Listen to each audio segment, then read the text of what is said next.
It's time for another Dice Tower review with Zee Garcia.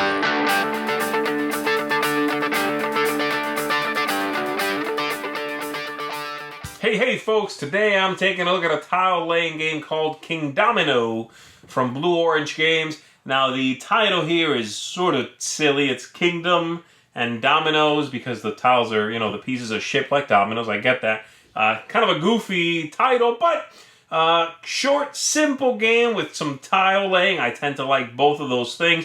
It's a very colorful game. What do I think of it? Let's take a look at the overview and then I'll let you know.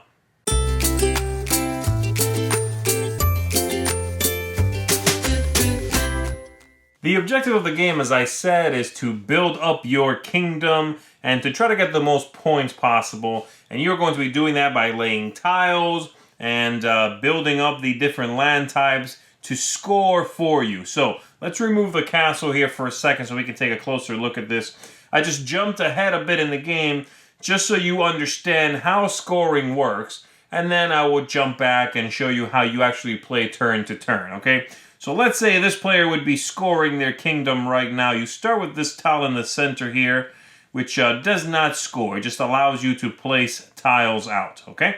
And then to score, you are going to count the land type times the number of crowns in that land type. So the crowns, the little settlement, is how important that land is, and the size as well, how big it is. So for example, taking a look at these two plains here, that entire area has 2 crowns.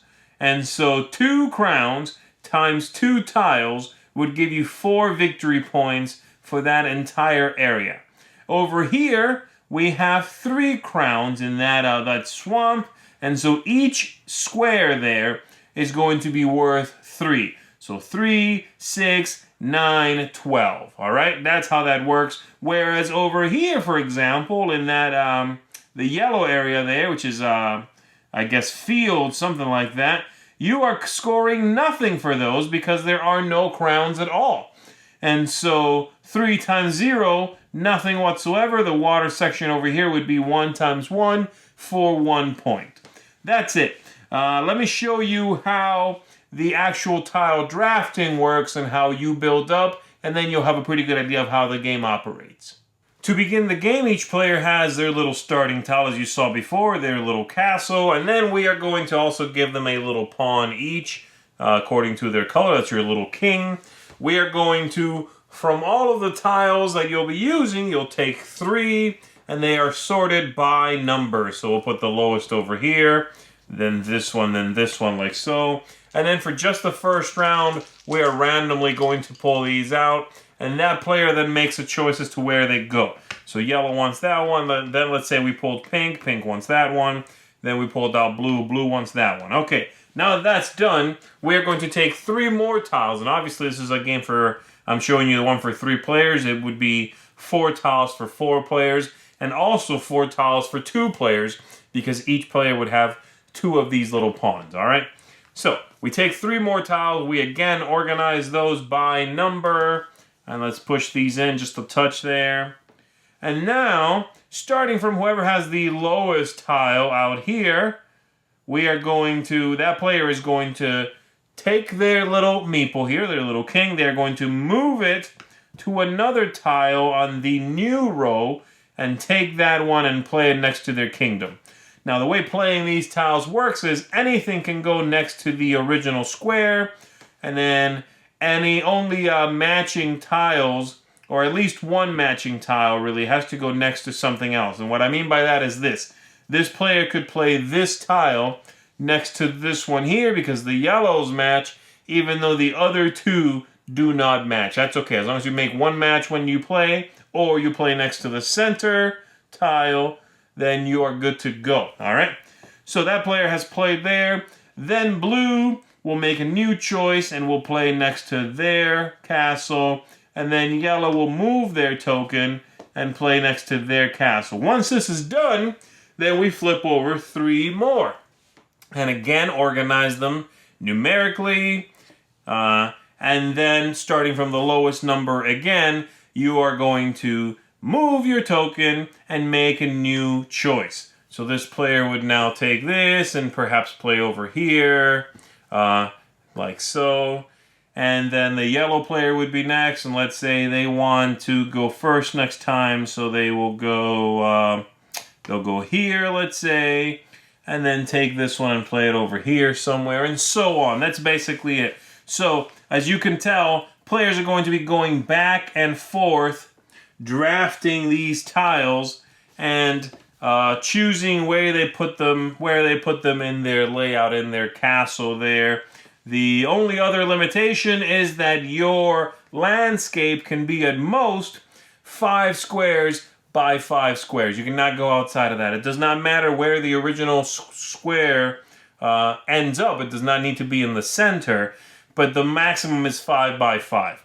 And the number of tiles you play with would allow you to pretty much fill that in, but sometimes because of the way you've been building at the end, you have to take 1 or 2 that you would be able to build and just chuck them, okay? You cannot build them all sometimes.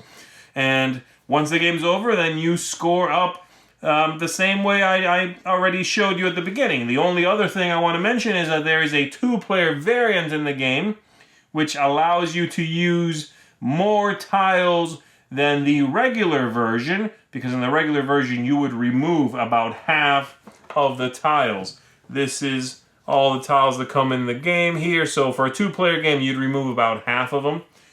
But if you play with that variant, you use many more of them, and your castle could be up to 7 by 7.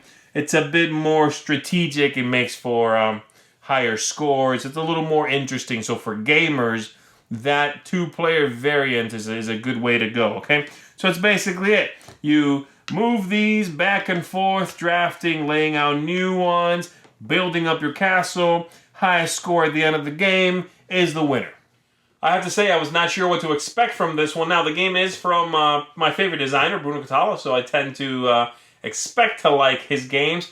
But, sometimes I don't when they're too light, when they're too simple, But this one sort of came out of left field to surprise me. And the game is simple. The game is light. But it's not dumb. And the way you sort of, for lack of a better term, draft those tiles by moving your pawn over to the next one is clever, because the better tile you get, that means the later you get to pick next round, because the higher numbers, which are the better tiles, go later. And so it's got a real nice flow to the whole thing.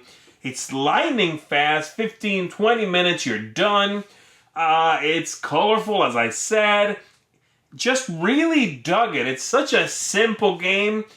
It almost made me feel like, this hadn't been done before, and I can't think of something that's been quite like this. But it's got that clarity of design that makes you feel like, I should have come up with this, And it's great. It's very engaging for me. I love being able to handle my own kingdom and allow everybody else to do their own thing.